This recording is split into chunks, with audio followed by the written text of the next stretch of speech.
Hello and welcome to the latest edition of Argus's Global LPG Conversations podcast. My name is Peter Wilton. I currently serve as editor of the International LPG report, our daily pricing service, and I'm joined here today by Amy Strahan, Argus's US NGLs editor, to discuss recent developments in US fundamentals. Hi, Amy. Hey, good afternoon. Thanks. I'm very glad to speak with you. Yeah, and you. So we sit here on 4th February in the middle of what's been a very busy week for you guys in Houston, I think. So Argus hosted its annual crude summit, and this year, in conjunction with that event sort of focused on the barrel, we also hosted a one-day purely LPG focus forum.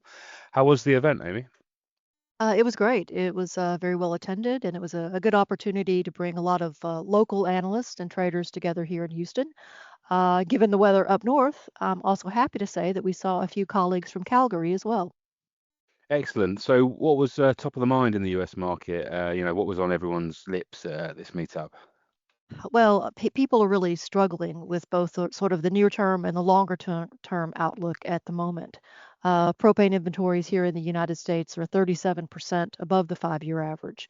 And we just came off of a large winter storm that knocked off production at gas wells in the Permian just at the end of January. So since U.S. propane is really oversupplied, the consensus on freeze-offs in the upstream gas market actually came as a bit of relief to a lot of the market participants here. It wasn't nearly as bad as we encountered, say, in 2021. But at the same time, we also heard views on the global LPG market that may be a little bit unsettling to people here in the United States. Right, yeah, I believe our colleagues David and Esther were in town sharing their views and the sort of Argus global forecast really with the audience there.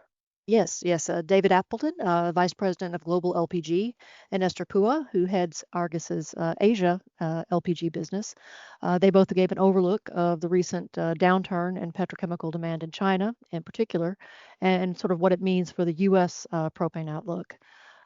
David, in particular, noted that LPG production from both the US and the Middle East is expected to grow by about 10 million tons per year in 2026, but demand growth in Asia is only expected to rise by about 4 million tons per year. Since the global market has to balance somewhere, he said this suggests that lower prices will be in the foreseeable future, or basically, I guess, in other words, a structurally long market through the end of the decade. Yeah, absolutely. So yeah, lower for longer price wise and demand wise, I guess. And just on the demand side, actually, this is mostly due to weak propylene prices we're seeing globally and weak and specifically in China, some pretty weak PDH utilization coming out the back of that, where margins are under some real pressure there, right? Yes, more or less.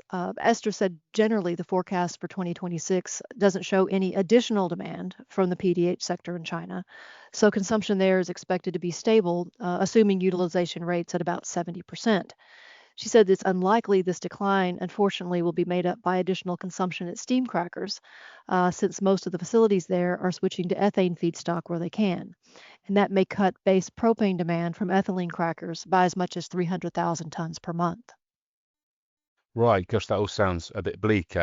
So we got lower demand in China, higher US exports than the forecast, since the US natural gas production is expected to rise and bring NGLs with it.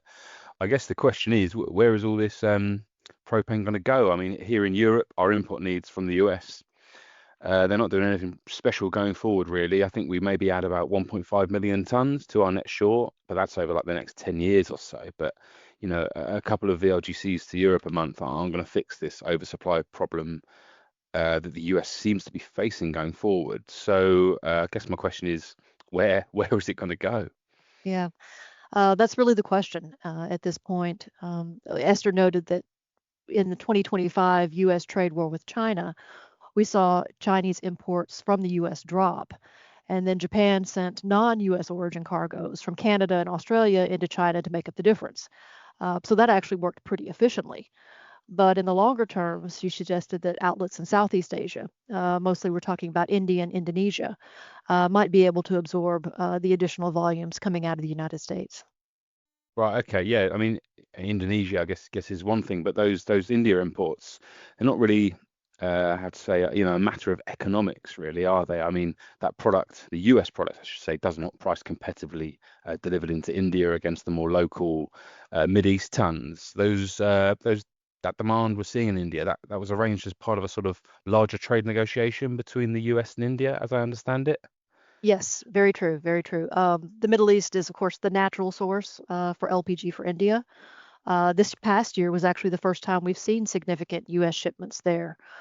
David noted that this trade inefficiency may actually cause some tightness in the VLGC freight market since this isn't really a natural trade flow. But they kind of expect that any gains in VLGC freight may be tempered by additional vessels currently on order that should be hitting the water in 2027 and beyond. Yeah, no, but there's definitely a fair few ships on the way, right? Those VLACs, the very large ammonia carriers that will certainly be acting as VLGCs and shipping LPG at the beginning of their life cycle anyway. So we spent well all of our time actually focusing on LPG. It's only right, given you cover assessments across the full range of the NGLs over in Houston, that we move even lighter than that. So were there any insights on US ethane coming out of the forum? Yes, ethane's always sort of a bright spot for U.S. producers. The consensus is all of this additional ethane export capacity is going to be met with very strong gains in demand, mostly coming from China.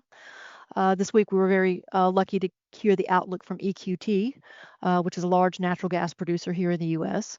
And they are estimating global ethane demand is going to grow by 11% to around 6.7 million barrels per day by 2029.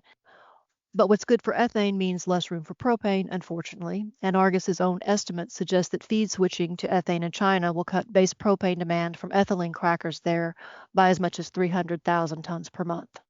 Right, gosh, so yeah, lots of moving parts there. But just to round back on the LPG, the consensus basically, at risk of sort of repeating ourselves, is that we're going to be seeing lower propane prices out of the US for a longer period than you may have expected even a few years back. Yes, yes, definitely a bearish outlook, but yes.